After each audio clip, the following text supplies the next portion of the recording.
मेरा छोटा वाला बेटा, ये मेरे इस बच्चे को जो नहीं, बच्चे ने मार के देखो कैसे।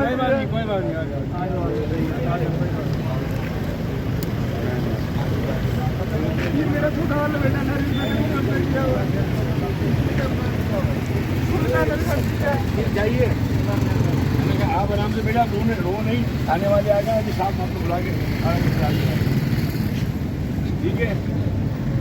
साहब बेटे में डॉक्यूमेंट सुनो ना, डॉक्यूमेंट साहब के पास थाने जाओ आराम से। अभी यहाँ कोई